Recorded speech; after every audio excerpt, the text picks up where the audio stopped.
Well, everybody, it's the holiday season, a time of peace on earth and goodwill towards men, so naturally it's time for me to review something Christmas related. And what says Christmas more than B-movie kingpin Roger Corman? Because Christmas is all about giving and he's given us a lot of movies? Or like how Christmas colors are green and red and he knows how to save money and puts lots of blood in his movies? That's kind of Christmassy, right? I mean, doesn't this image make you think about Christmas? Alright, so Roger Corman has nothing to do with Christmas, but the movie I'm going to talk about has David Carradine in it, and he was in the 1947 version of A Christmas Carol. Huh? Alright, look, I'm reviewing Deathsport. It's got nothing to do with Christmas. It was either this or another Gamera movie, okay? Deal with it.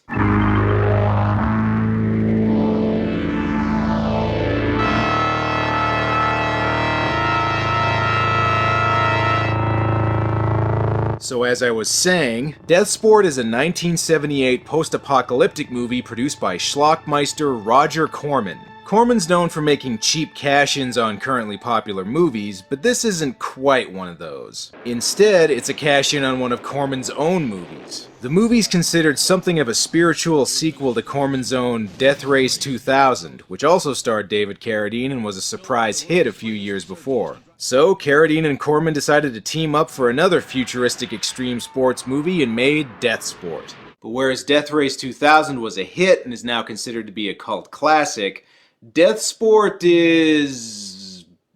Deathsport. Oh well, it was nice of Corman to put the credits over top of all the pot smoke created during the making of this movie. No joke, according to director Alan Arkush, David Carradine smoked a ton of weed during the making of this movie. And in case you think that's just a minor point, that's literally the first thing on the movie's IMDb trivia page. That reminds me, I better get ready for this movie myself.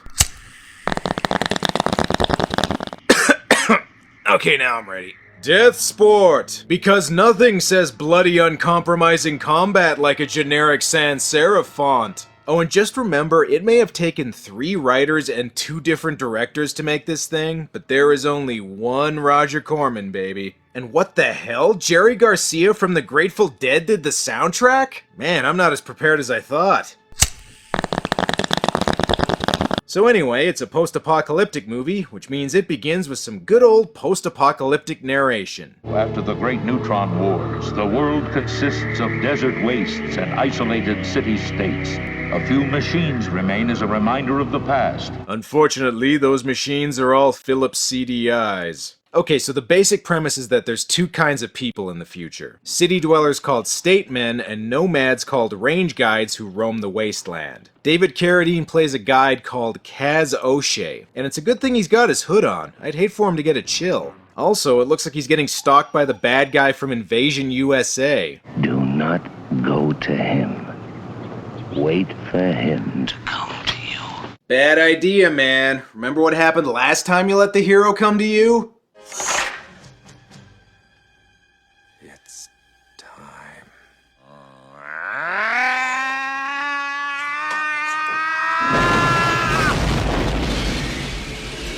I appreciate that this movie's trying to get straight to the action, although I think I could have done without the taint cam. Anyway, the bad guys' flawless plan to let Kaz come to them fails when they all forget how their guns work and just let him stab them. Like sand in the wind, keep moving. Uh-oh, looks like David's in full kung fu mode and is spouting off a bunch of pseudo-Zen dialogue. Like sand in the wind, keep moving. How shall I know if my sorrow is only the echo of self-pity? Besides, I don't think he needs to keep moving since the bad guys just jump right into his disintegrator flashlight thingy. I'm guessing this opening was supposed to show the audience that Kaz is a total badass, but mostly it just looks like the villains have no idea what the hell they're doing. Oh well, maybe sending in the Megaforce will prove more effective. Oh no, he got killed by a we couldn't afford that effect ray. Okay, actually he's just stunned and gets captured by the statemen. Ah, jeez, I can see his balls. Just shut up and put him in the sidecar, will ya? Okay, we're less than 10 minutes in and it looks like the villain's already defeated the hero. Hang on a second, what is this guy's name? Your life is your guarantee to me, Ankar Moore. Okay, That kinda sounds like the screenwriters just used a random Star Wars name generator, but I suppose it's better than his boss's name, Lord Zerpola, which sounds like they used a random Spaceballs name generator. Anyway, Ankar is told by Zerpola to capture a female range guide and... Oh, come on. You mean the female range guides don't just wear thongs like the men do? Are you a sleazy 70s drive-in movie or not? Anyway, this is Denier, our other hero, who's busy leading a group of people through the wasteland. But uh-oh, looks like there's trouble. You recognize them? No, but they might be mutants.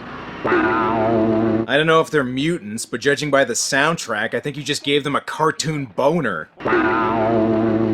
Some more bad guys on motorcycles show up, and again I gotta question this movie's fight scenes. For example, if you have weapons that can instantly disintegrate somebody, is using a net really necessary? Man, these guys are causing so much confusion nobody seems to notice this little girl getting kidnapped by the mutant Marty Feldman's here. Hopefully Denier can save her.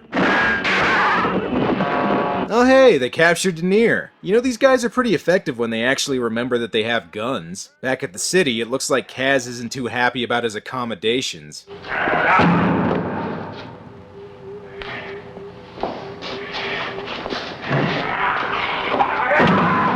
Well, looks like you're gonna be in this room for a while. Might as well look for a good place to hang your belt. Oh, come on, you knew I had to do that joke!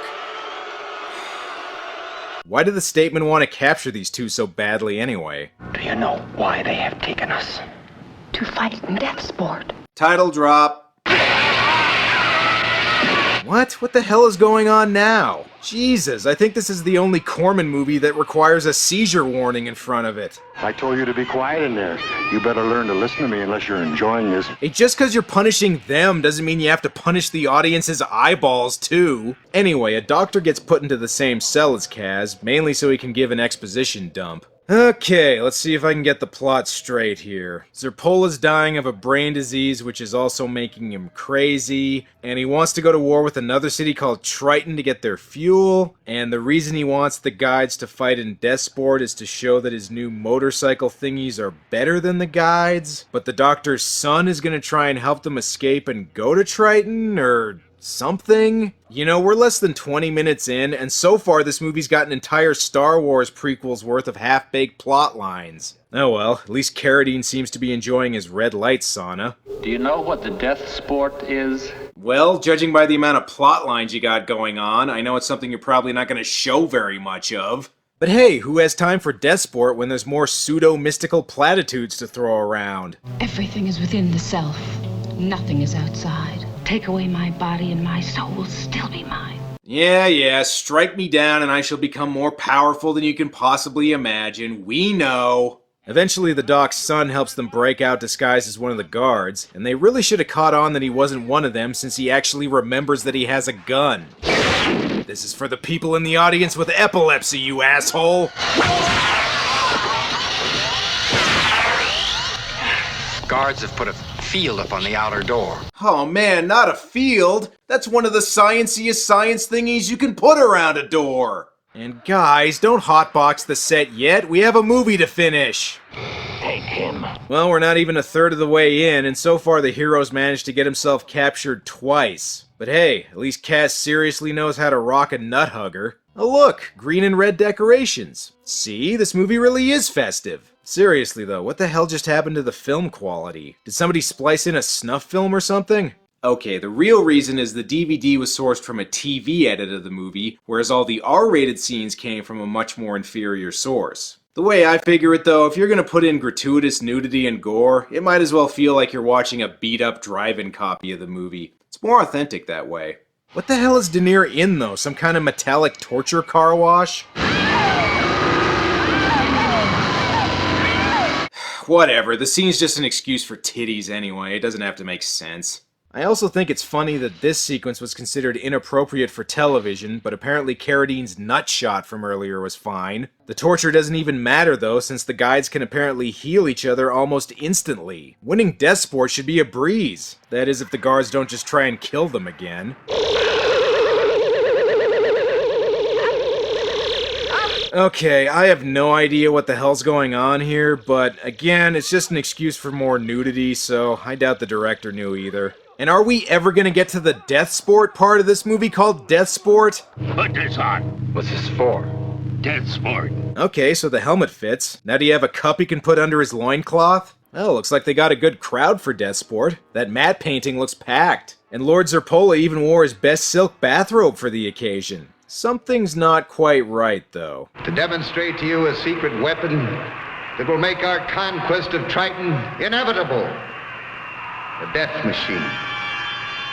Oh shit, I think he just saw Jaws. Now, if you're wondering how exactly Deathsport is played, keep wondering because they don't say. Near as I can tell, you just ride around doing motorcycle stunts until one guy randomly decides to kill the other. You're about to see the Deathsport make history. Well, it won't be making history at the box office, that's for sure. Kaz and Daenerys enter the arena, and I'm still unclear as to what, if any, rules Deathsport's supposed to have. Is the goal simply to kill the other team? Because if it is, the bad guys might want to actually start shooting the guys with their laser dirt bikes instead of driving within sword slicing range like a bunch of fucking idiots. Oh well, maybe the goal of Deathsport is to be more of a stunt show.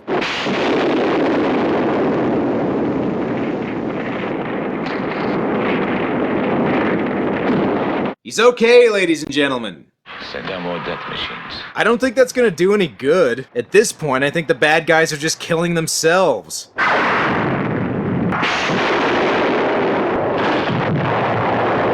Stop exploding, you cowards! We must take those machines. Really? Cause it seems like you're doing pretty good without them. Then again, it does seem like the bad guys have no idea how they work, so sure, take them. You idiot! You let them escape! You imbecile! You know, he's kinda right. Maybe next time you should send out some guys who know that guns can reach farther than swords can. Ankar chases after the guides, and at this point I'm beginning to think the editor was on drugs too. So in addition to not knowing how Deathsport's actually played, I'm still not really clear on where Kaz is going or what exactly the bad guys were hoping to accomplish by putting them in Deathsport. Hopefully this movie starts making more sense.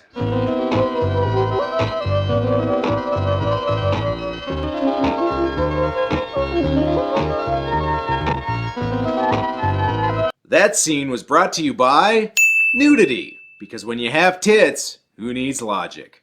And why does Zerpola keep punishing women for dancing naked in front of him? Even the gratuitous nudity in this movie is confusing.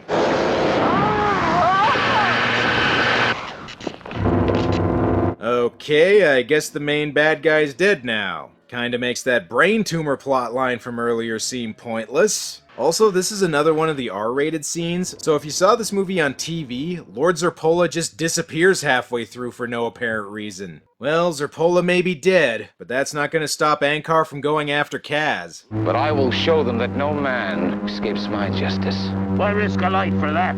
Let's go back.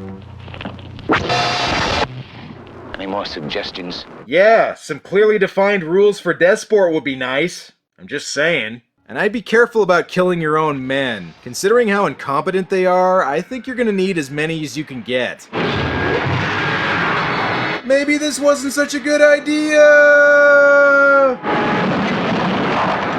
Anyway, our heroes get away, mainly because the bad guys have no peripheral vision, and they decide to spend the night in an old factory. They better not stay up too late though. This place opens at 6 a.m. and I'm pretty sure they don't have a permit to film here. But hey, I guess there's time for a little fun. I want you, Kaz. Yeah, I can tell by your enthusiastic tone.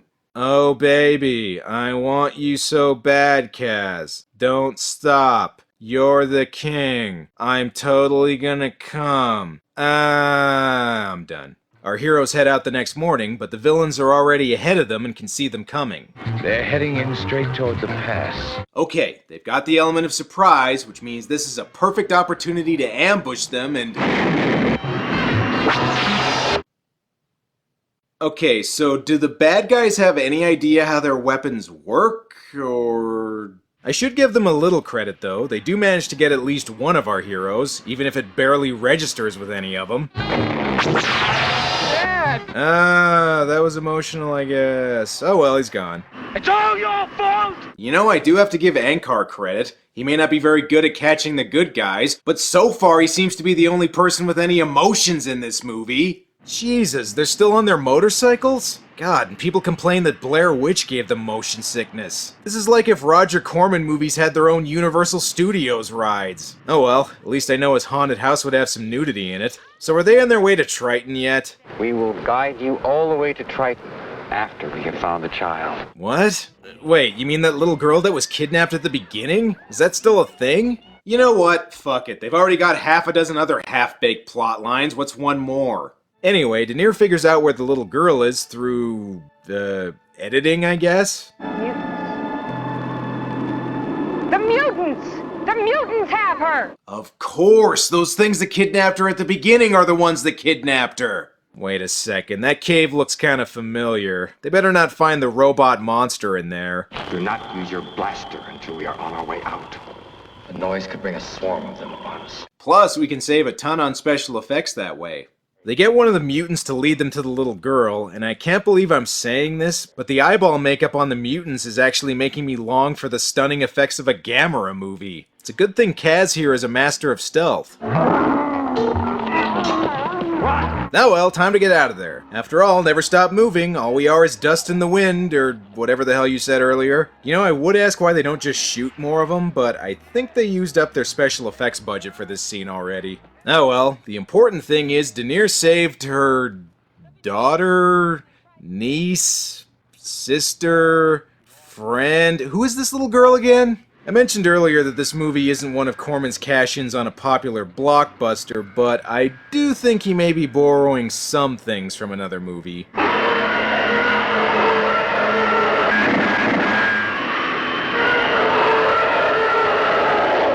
Hey, Star Wars! That's timely. That's why I picked this movie. It was totally intentional what I did there.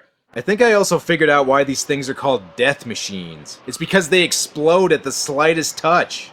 What did Zerpola say about them earlier? To demonstrate to you a secret weapon that will make our conquest of Triton inevitable. Yeah, unless a butterfly lands on him, in which case you're fucked. Looks like Kaz is taking care of the bad guys. How's Denier doing? Marcus, look! Look! A new matte painting! My god, it's, different from the other one. Well, they may have gotten away, but Kaz and Ankar still have a score to settle. But first, more platitudes. Man is like a candle. Yeah, and the world is a vampire. Just get on with it, will ya? Now we will have our duel. About time. We've been building to this fight the whole movie. So, let's get to it.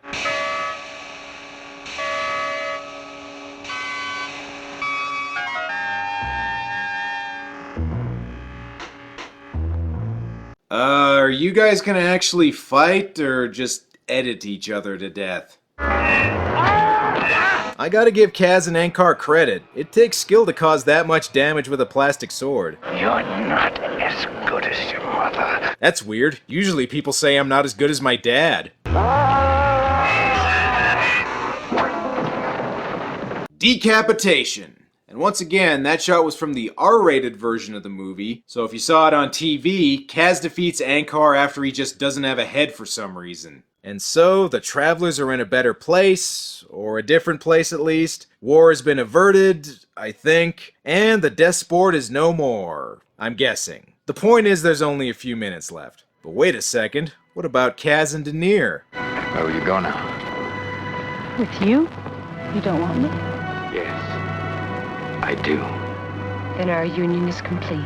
Hang on, you still gotta register with the county clerk if you want the tax benefits. Deathsport was originally supposed to be followed up by a sequel called Death World, but this was cancelled after the movie underperformed at the box office. It also had a troubled production, with original director Henry Suso getting fired partway through and replaced by Alan Arkush. Arkush would later go on to call Deathsport his greatest embarrassment, but then again he also directed Caddyshack 2, so that's kinda debatable. But does this movie really deserve such a bad reputation?